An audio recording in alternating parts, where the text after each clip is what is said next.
scenario 1, the engineer is responsible for correcting the violation, either by issuing a change order or revising the plans. The electrical contractor is not liable for implementing the violation since they followed the approved plans. In scenario 2, if the authority having jurisdiction, or OJ, defers to the engineer's judgment and the equipment fails, the engineer bears the ultimate liability. However, the electrical contractor could potentially be held liable for contributory negligence if they knew or should have known that the design was faulty and failed to bring it to the attention of the engineer or AHA. In scenario 3, the engineer is ultimately responsible for the design violation even if it was not noticed by the electrical contractor or inspector.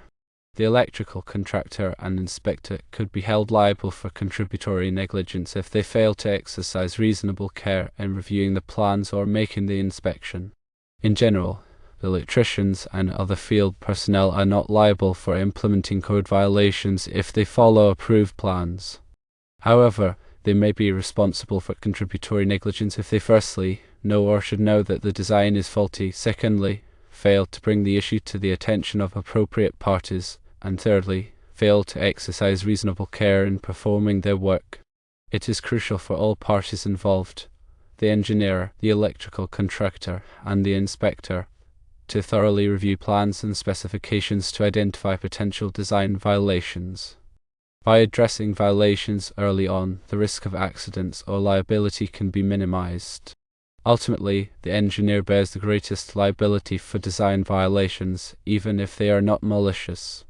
However, all parties involved have a responsibility to identify and address violations promptly to ensure the safety of the installation and protect against potential legal liability.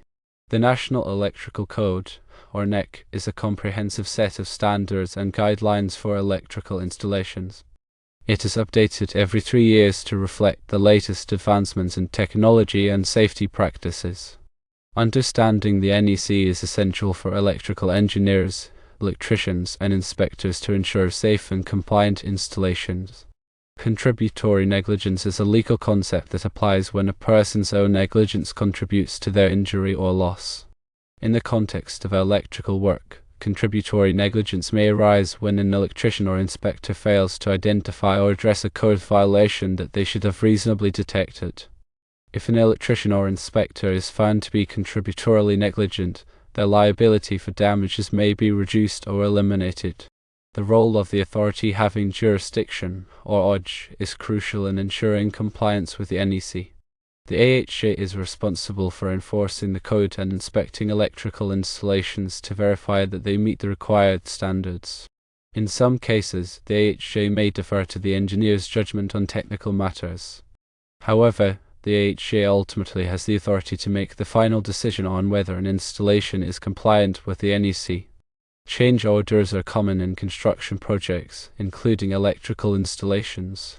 A change order is a written agreement between the owner, contractor, and engineer that modifies the original contract documents.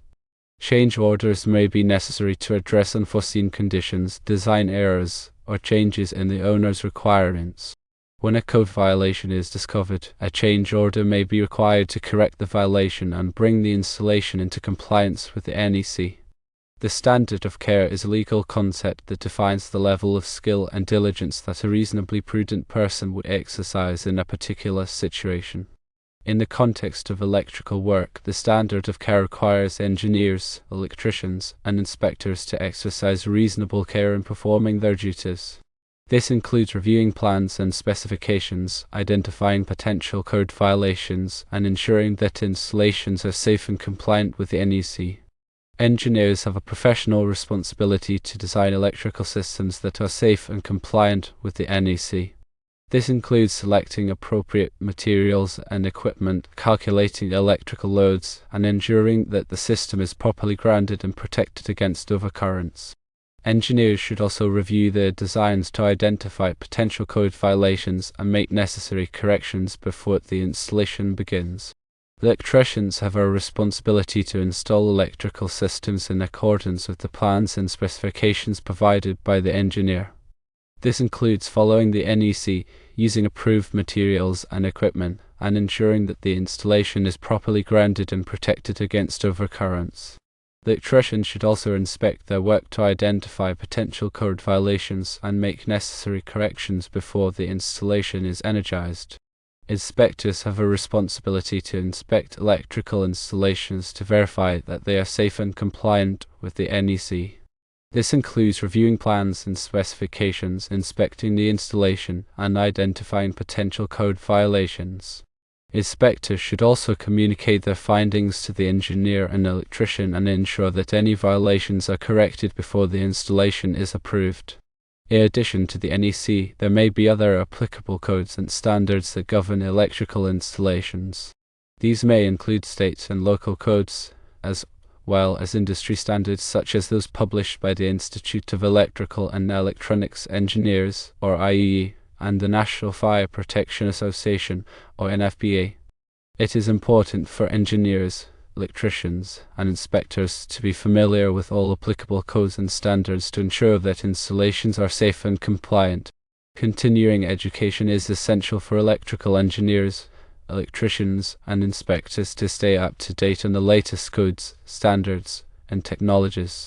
There are many opportunities for continuing education, including courses, seminars, and conferences. Participating in continuing education can help professionals to improve their skills, knowledge, and competence, and to ensure that they are providing safe and compliant electrical installations. Communication is critical in electrical projects to ensure that all parties involved are aware of potential code violations and other issues. Engineers, electricians, and inspectors should communicate regularly with each other to discuss the project's progress, identify potential problems, and develop solutions. Effective communication can help to prevent accidents, minimize delays, and ensure that the installation is safe and compliant. Documentation is important in electrical projects to provide a record of the design, installation, and inspection of the system.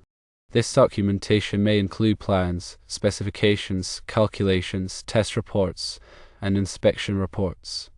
Proper documentation can help to demonstrate compliance with the NEC and other applicable codes and standards. It can also be useful in resolving disputes and defending against liability claims. Insurance is an important consideration for electrical engineers, electricians, and inspectors. Professional liability insurance can protect against claims of negligence or errors and omissions. General liability insurance can protect against claims of bodily injury or property damage. Workers' compensation insurance can protect against claims of injury or illness sustained by employees. Risk management is an important aspect of electrical work. This includes identifying potential hazards, assessing the risks, and implementing measures to mitigate those risks.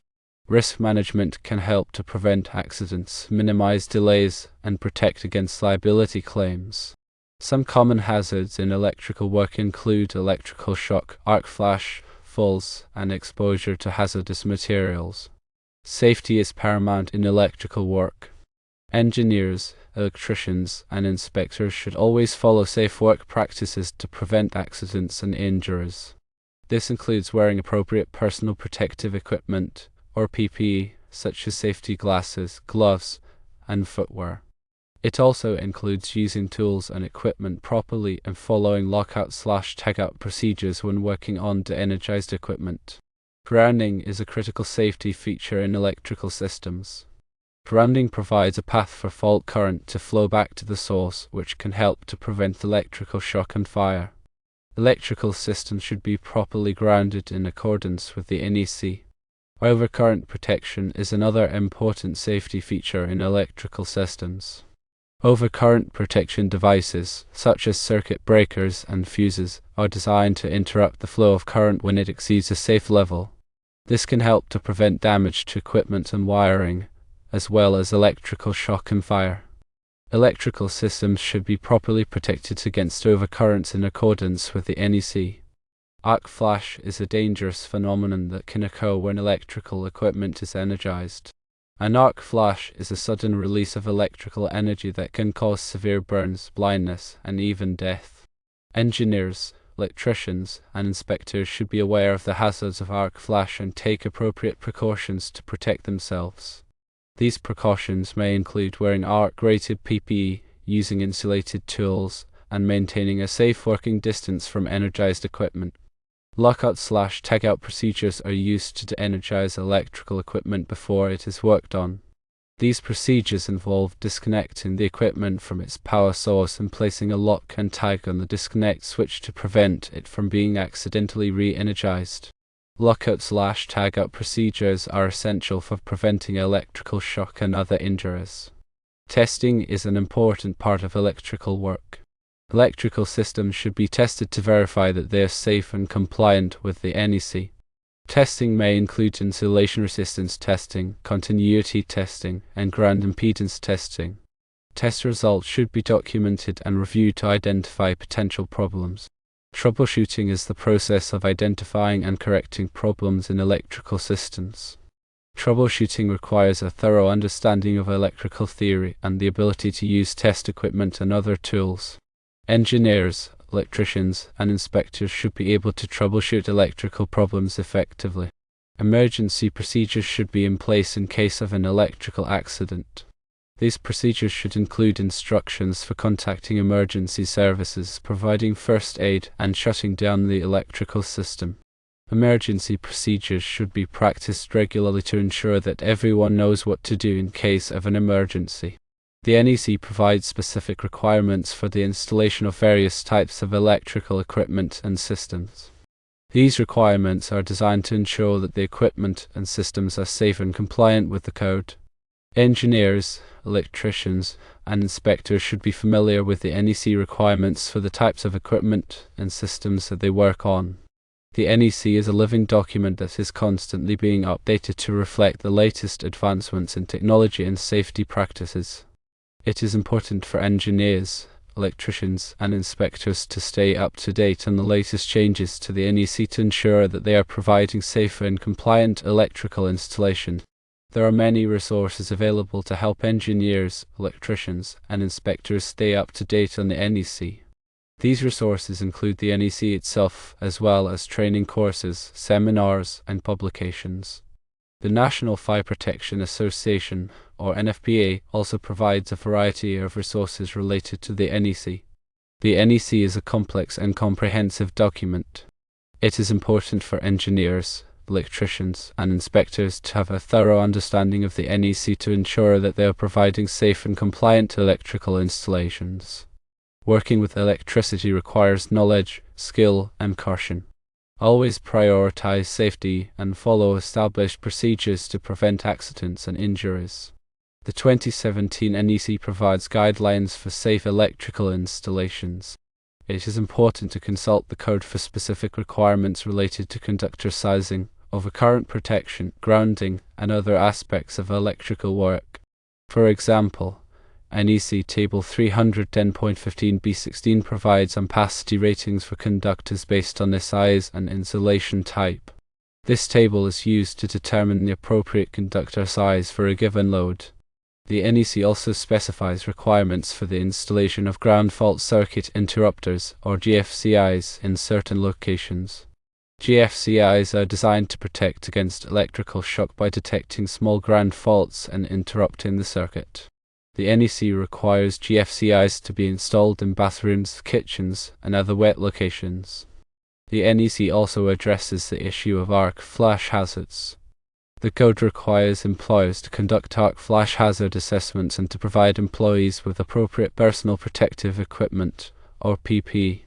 The NEC also provides guidance on how to reduce the risk of arc flash hazards through engineering controls and safe work practices.